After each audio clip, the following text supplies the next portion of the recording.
welcome to the Let's Think About It podcast, where we embark on a journey of thoughtfulness and personal growth. I'm your host, Coach Mo, and I'm here to guide you through thought-provoking discussions that will inspire you to unlock your full potential. In each episode, we'll explore a wide range of topics from self-discovery and mindfulness to goal setting and achieving success. Together, we'll challenge conventional thinking and dive deep into the realms of possibility. Whether you're looking to find clarity in your personal or professional life or seeking strategies to overcome obstacles, this podcast is your go-to source for insightful conversations and practical advice. So find a comfortable spot, chill, and let's embark on this journey of self-improvement together. Remember, the power of transformation lies within you, and together we'll uncover the tools and insights you need to make it happen. So let's dive in.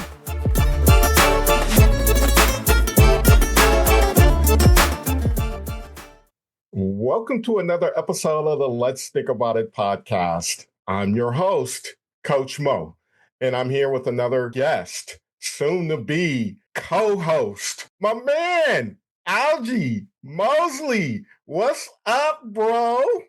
What's up, Mo? And thank you for this reunion, as I would say, 30 years and still going strong. So, yeah, UC Davis, we call them the Aggies, but somewhere along that, I think I added a little L in there to that Aggies, and I think they're Algies. But that's just my little side. I like that. Yeah, bro, it's been a long time coming, man. Great to cross paths again, reconnect. And here we are, man. Here we are. Where are you checking in from, first of all? I'm right here in Elk Grove, California, in my house, talking to you via Zoom. Tell my audience who you are, what you do, and the type of value you bring. Okay. Hey, audience. My name's Algie Mosley. I'm just this little kid born in the backwoods of Mississippi. We didn't have no running water or electricity. My mother was a single parent, 7 kids. Now, throughout this process, God has been good. Right. I remember walking into the church in the backwoods of Mississippi. And as we walked into this church, and these old blue crusted Black women would walk in with that cane, and they would just come by me and go, "Ooh, Lord, have mercy." Pretty big. I think, Mo, that's how I got my characters, those moments where they just put that love inside of me. And that came from the backwoods of Mississippi. And that has been something that has been with me all of my life, is the love for myself and the love for humanity. Right. So I came through the backwoods of Mississippi, but we ended up in a scenario, right? Get out of town before the sun go down. Right. So we ended up moving to this place called Iowa. And okay. Most folks say, are there any Black folks that live in Iowa? Exactly. And I'm here to tell you there's lots of Black folks in Iowa. This is one of the quietly kept secrets, but we had a really tight community. And I got an opportunity to work for this organization called Iowa Methodist Medical Center, where I worked there 9 years before working in the parking lot one day. And there was this brother that walked by, and I was just sitting there watching the parking lot, right? And he was a hoodlum, right? He had been in and out of all this gang stuff. And he came up to me and he said, "Hey, brother, hey, what you doing?" I said, "I'm watching the parking lot," right? And he just looked at me and he laughed and he gave me a book. He said, "Brother, hey, read this book." And me, I don't read books, right? And I looked at the book, and Mo, like most of us, I said, "Whoa, ain't no pictures in it," right? So I took the book and I threw it back off in the cubby hole and just left it there. And about a week later, the brother came back and he said, "Brian, how that book coming?" I said, "What do you mean that book? It ain't got no pictures in it." And we both bust out laughing. And then he really put a stain on my brain that I'll never forget. He looked at me, he stopped laughing, and he says, "A man who don't read is no better than a man who don't know how to read." That hard. I picked up that book, and even though it didn't have pictures, for the first time, I read it from cover to back. I'll get you that in a minute. The name of the book was called The Power of the Subconscious Mind by Dr. Joseph Murphy. Okay. Taught me how to reprogram my thinking.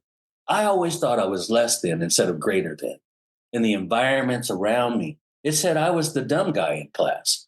So I didn't really study too much. I was just concerned about food, water, and shelter.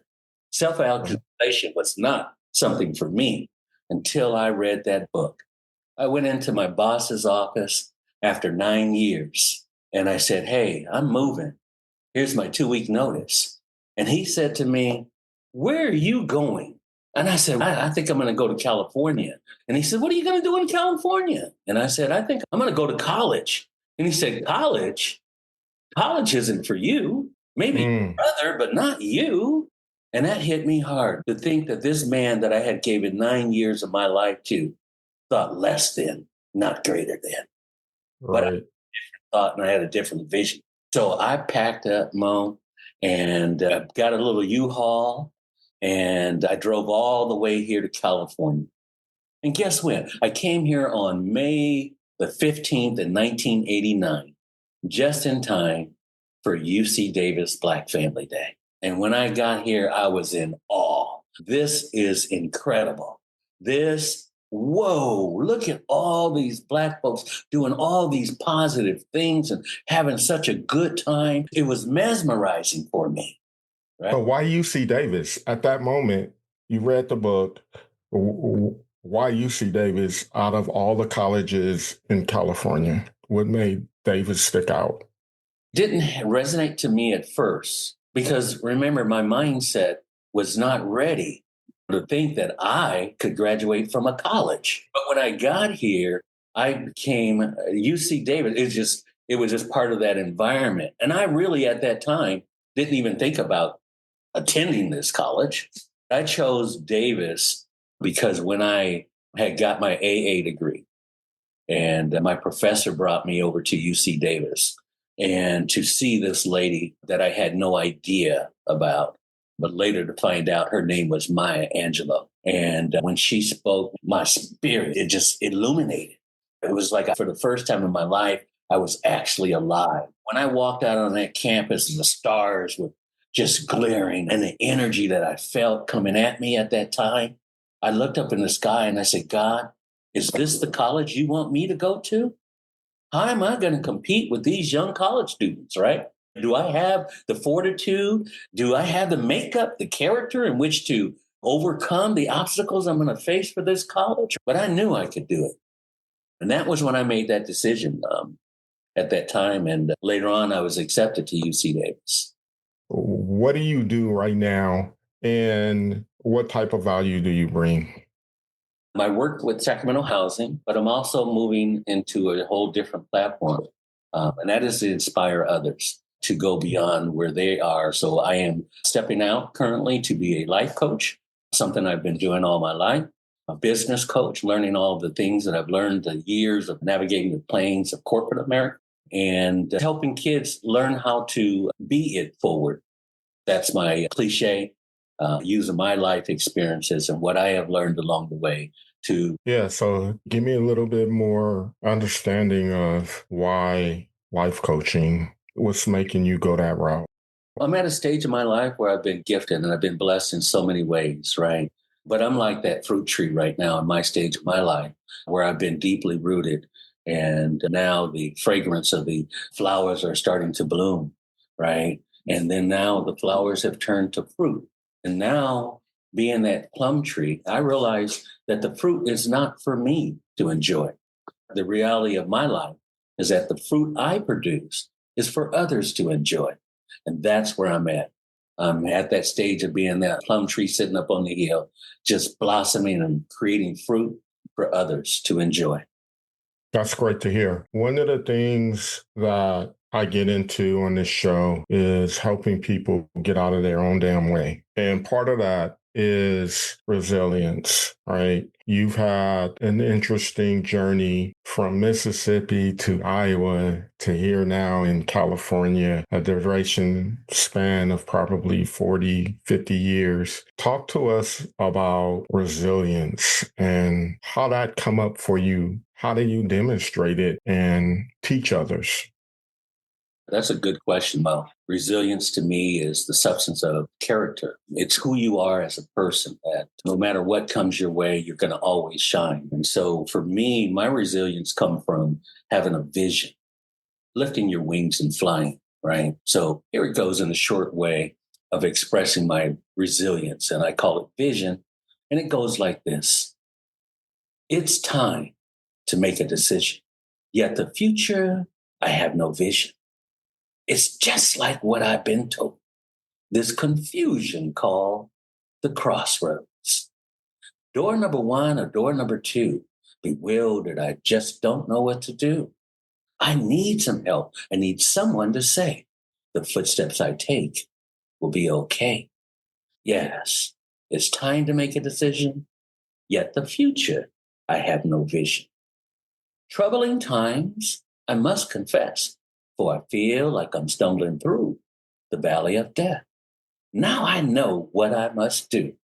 I'll get on my knees and call on you. Like an eagle flying high in the sky. For it really doesn't matter, door number one or door number two, as long as my travels are not without you. Yes, it's time to make a decision. Faith is my resilience. All things are possible. Love that.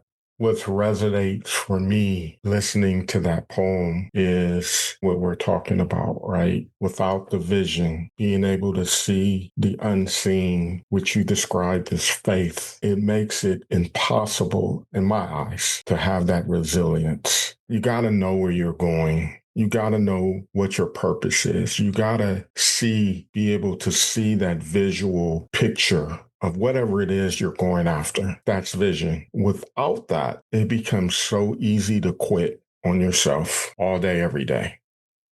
You're like the ship out in the middle of the ocean without a rudder. You're going a lot of ways in many different directions, but getting nowhere because you have no purpose. Yes. As you made your journey to where you are today, teach us, how do you create that vision for yourself? What are some simple things that you do to keep that image in your mind so that you stay resilient? First of all, Mo, it's first an understanding the foundation, right? So I give all praise to God, because those are the wings in which I fly. However, it's very simple for me. There's about 10 different concepts that I've learned along the way. And one of them is that during this economic, call this Marxism, we've been led astray, right? To think that we're chasing this dollar bill, right? Or as you can see in the cliche, the goose and the golden egg, right?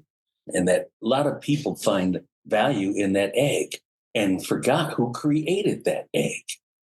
And the value is really in the goose. And so my whole concept of keeping it there is to help people understand how to be it forward. And be it forward is a different concept than pay it forward. Part of being it forward, the acronym called Be It Forward. B, believe in yourself. E, empower your mind. A person who doesn't read is no better than a person who doesn't know how to read. I, inspire others. Don't just set yourself on fire, set others on fire so that the whole world is on fire. T, transform your future. F, focus on purpose. O, overcome obstacles. R, respect your journey. W, walk in your truth. A, aspire for greatness. R, reach back to uplift. And D, drive the change forward. And that's what I'm here for, Mo, is to drive this change forward, because I believe we lost the concept of where the true value lies. And that's not in the golden egg, but in the goose. I love that. It's be it forward and how it breaks down. Do you teach that? Yes, I teach it in about 10 different chapters. Each session, believe in yourself.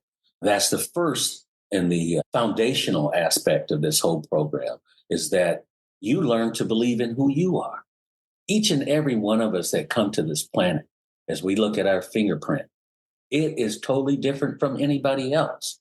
But once you discover who you are and you can believe in who you are, then at that point in time, I believe you can go out and create what I call impact.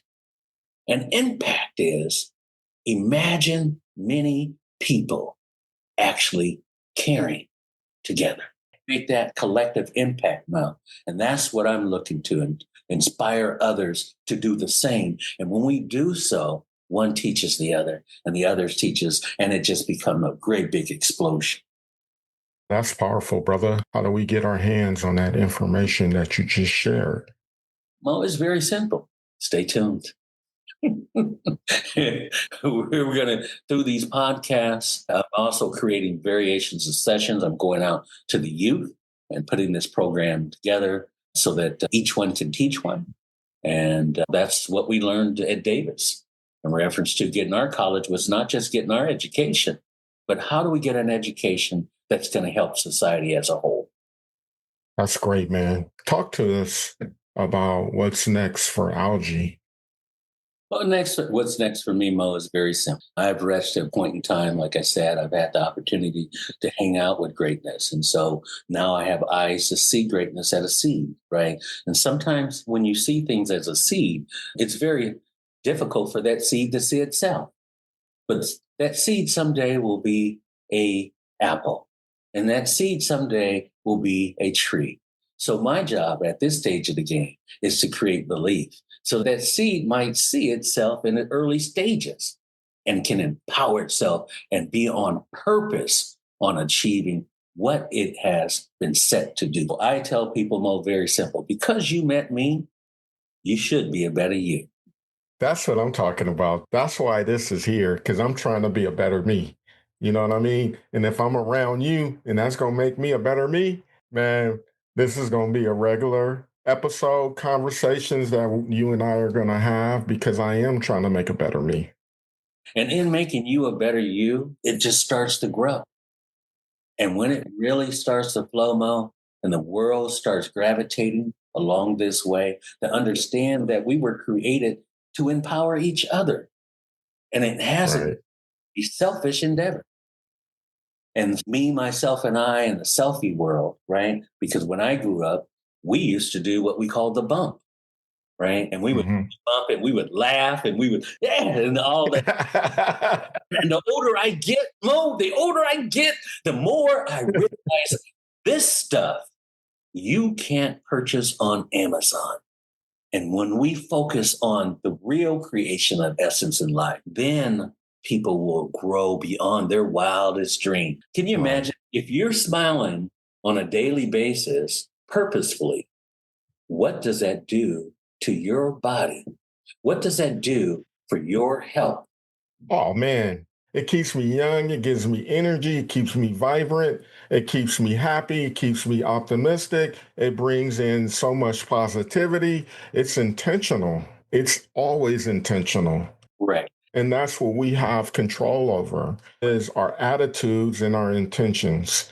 And so if I wake up in the morning every single day saying to myself, it's a wonderful day. It's a prosperous day. I'm going to create amazing things today. I feel good about myself. And then I start my day with exercise, walks, prayer, meditation. Man, that just carries my energy for the whole day. And that's what I do every single day. And what happens when you are magnified like that and you're walking around, right? What happens to the people you engage with? I attract people like you. Because that's exactly what happened. Real talk. That is so true, Mo. I was telling myself as I was driving downtown one day about this podcasting. When it kept coming to me, podcasting, but I don't do podcasting. That's the young generation there. And then all of a sudden it was like I seen this shadow. And I'm looking at this shadow and I'm like, this man walking down the street. I was like, wait a minute, I've seen this walk before. I've sat walk. And then I looked and I seen these hairs, but they were a little gray, right? They were gray. And they had a hat on, so I couldn't really see. But it was like the energy that this person was walking in caught my attention. That can't be. There's no way that I'm having a thought process about you and you appear right before me, brother. And it had probably been about 10 years. Yes. 8, 10 years since we had spoken, talked to each other, because we had tried to connect years ago and we had some mishaps and that just didn't come through. And then all of a sudden, 8, 10 years later, boom, here we are. And then almost immediately after that conversation on the street, we immediately connected. We've been meeting on a weekly basis for lunch, whether it's conversation or actually having lunch one time a week, because there's a synergy that we have here. And this is so real and about the laws of attraction and the energy that you put out and the thought vibrations that you put out. Because you were saying you want to get into this podcast thing. Who knew that your boy is actually doing podcasting? And I was like, man, I can use a co-host. I can use somebody to just shoot the gift with each week. And magic has happened since that day. And that was about a month and a half ago, 2 months ago. Yeah. Yeah. And it goes right along with it, right? Like you say, let's think about it, right? Yep. When I thought about it, I didn't know. Well, I did in a sense. I'm aware of, as a man thinketh, so is he. Right. But to see all of it magnify and present itself the way it is, even on this podcast, as you're interviewing me today, it's just a huge blessing as I look in your background and let's think about it. And as I told you about vision and that open window, I wish everybody can discover that freedom. We're going to continue the journey to help people to think about it and put that awareness in their soul and in their spirit so that they can move forward and get out of their own way. I just want to say, I appreciate you, brother. I really do. We go way back as youngsters on the basketball court, playing all these recreation sports at UC Davis. More importantly, succeeding in getting our degrees and persevering through the various hardships that we had to experience going through college and trying to navigate that on our own as young Black men. We survived. We became successful. And here we are now trying to give back. We are giving back and doing it the right way. And we have a platform here where we can continue to share our wisdom and help people think about it. Any final thoughts that you would like to share before we sign off today? Yeah, my final thoughts are very simple. When you're talking about, let's think about it, right?